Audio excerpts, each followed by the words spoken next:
Hi everyone. So today I'm going to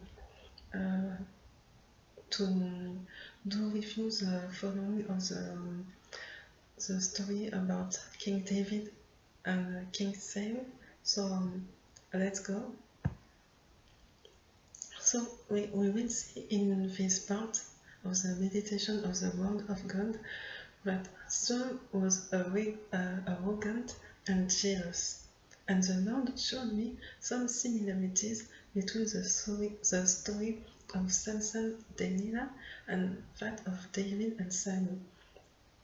The same demonic spirit that had caused the ruin of Samson using Delilah was also at work in Samuel's life to destroy David, but David reacted very differently from Samson, and it is for this reason that the Lord raised him up and gave him a name that cannot be erased, that is so extraordinary, and I give glory to Jesus for that. So we can see that Saul becomes jealous of David. When King Saul hears the women dancing and singing in the honor of David, Saul killed his 1,000 and David is 10,000. Let us watch his reactions in 1 Samuel chapter 18, verse 8 to 9. Then Saul was very angry, and the saying displeased him, and he said, They have ascribed to David 10,000s, and to me they have ascribed only thousands. Now what more can he have but the kingdom? So Saul hated David from that day forward. The fact is, David is innocent. He only did good. He does not even realize the king's jealousy at first. David is humble, simple. He only wants to do good, to serve God, to serve Saul, and deliver Israel from the oppression of the Philistines. And we can see in 1 Samuel chapter 18, verse 7 to 9. I'm going to read the verse in the Bible, so please bear with me a little moment. I'm going to look for the verse on the internet.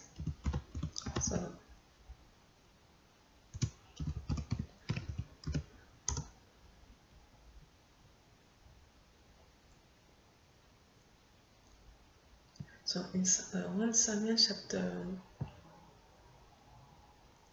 18, verse 7 to 9.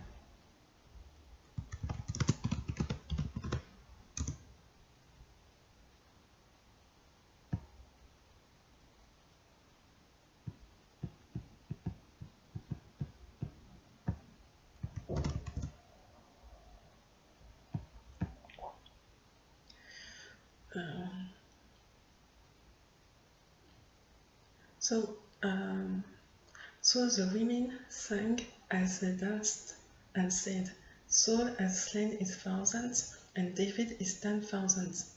Then Saul was very angry, and the thing displeased him, and he said, They have ascribed to David 10,000s, and to me they have ascribed only thousands. Now what more can he have but the kingdom? So Saul hated David from that day forward.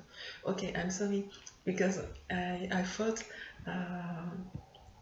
it was other verses, but I have already read the verses for you, so two are better than one. So now let's go on. Saul was afraid of David. However, Saul did not tell David that he was afraid of him. He showed him a friendly face while trying to destroy him behind his back. He even suggests that David becomes his son-in-law.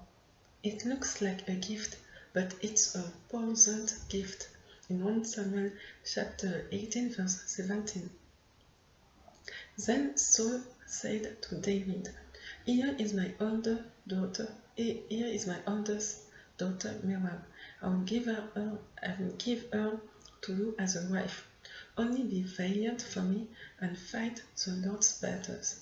For Saul thought, Let my hand not be against him, but let the hand of the Philistines be against him. And David's response to this offer is really humble. We can read in 1 Samuel chapter 18, verse 18, David answered Saul, "Who am I, and what is my life or my father's family in Israel, that I should be son-in-law to the king?" But then Saul acted in a devious way. The Bible tells us, "But it happened at the time when Merab, Saul's daughter, should have been given to David, but she was given to Adriel, the Meholatite, as a wife," in 1 Samuel chapter 18, verse 19.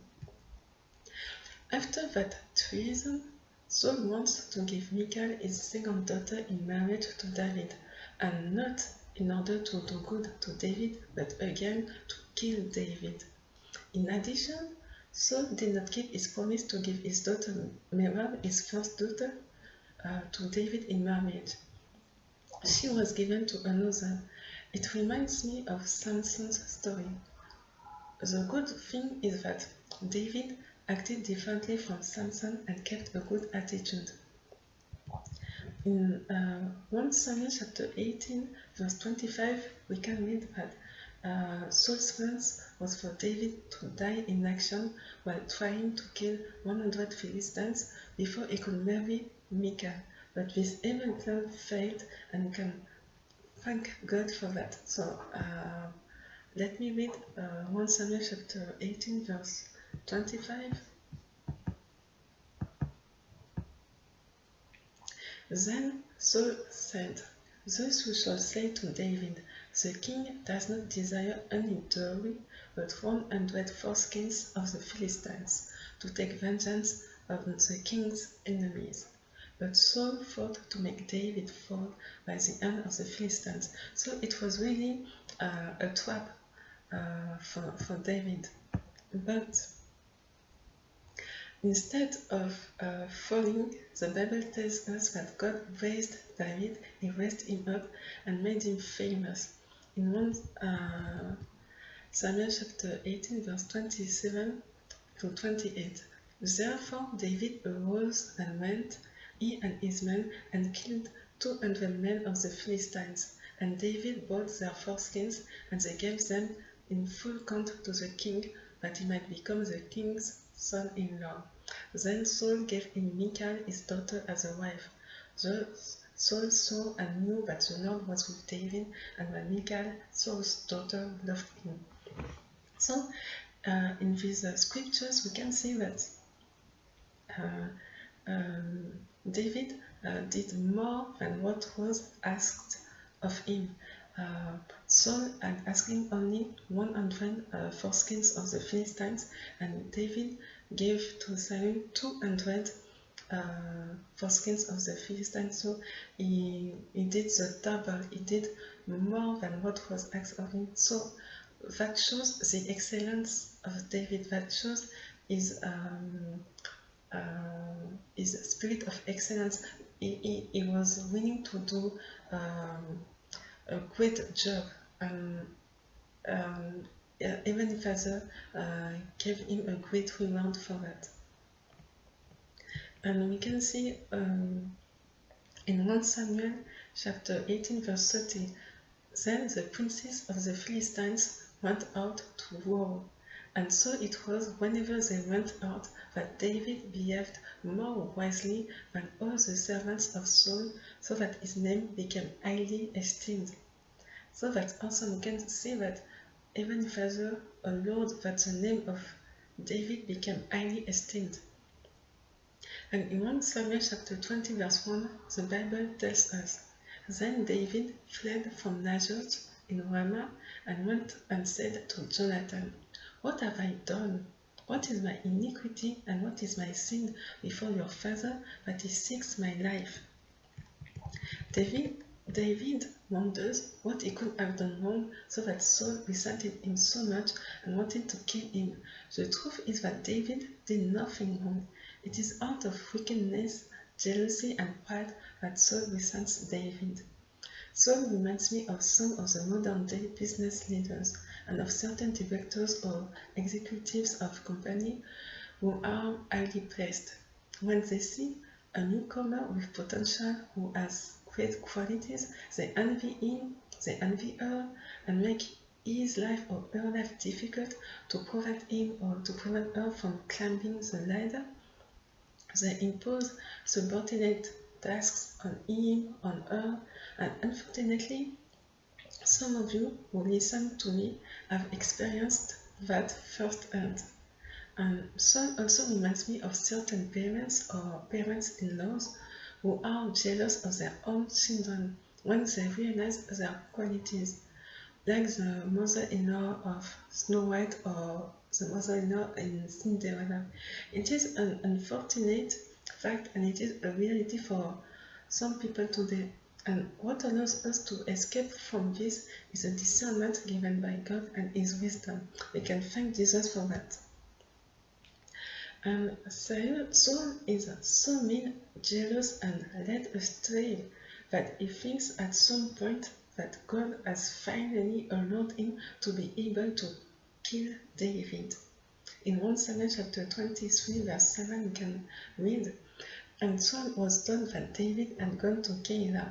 So Saul said, God has delivered him into my hand, for he has shut himself in by entering a town that has gates and bars." And what I admire about David is how he always knew how to devote himself to the Lord Jehovah and always asking, consult him before making any decisions to go to battle. And God rewarded him so much for his attitude. David absolutely won all of his fights, all of his battles, and his secret was his trust, the trust he put into the Lord Jehovah. He was dependable upon Jehovah. Excuse me. And we can read in 1 Samuel chapter 23, verse 2. Therefore David inquired of the Lord, saying, Shall I go and attack these Philistines? And when David inquired of the Lord, the people who were with David told him that in the reality it was dangerous to go after the Philistines.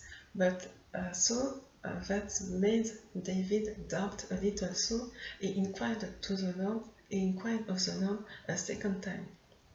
Then in 1 Samuel chapter 23 verse 4, then David inquired of the Lord once again.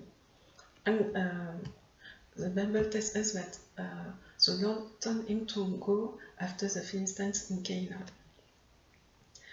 And the Lord gave him the victory over the Philistines, and it was a great victory because David had obeyed the voice of God. And now we can read in 1 Samuel chapter 23, verse 9 until 12. When David knew that Saul plotted evil against him, he said to Abiathar the priest, Bring the ephod here. Then David said, O Lord, God of Israel, your servant has certainly heard that Saul seeks to come to Keilah to destroy the city for my sake. Will the men of Keilah deliver me into his hand? Will Saul come down as your servant has heard? O Lord, God of Israel, I pray, tell your servant. And the Lord said, He will come down. Then David said, Will the men of Keilah deliver me and my men into the hand of Saul? And the Lord said, They will deliver you. So we can read the following scriptures in 1 Samuel chapter 23, verse 13 to verse 14. So David and his men, about 600, arose and departed from Keilah and went wherever they could go. Then it was told Saul that David had escaped from Keilah, so he halted the expedition.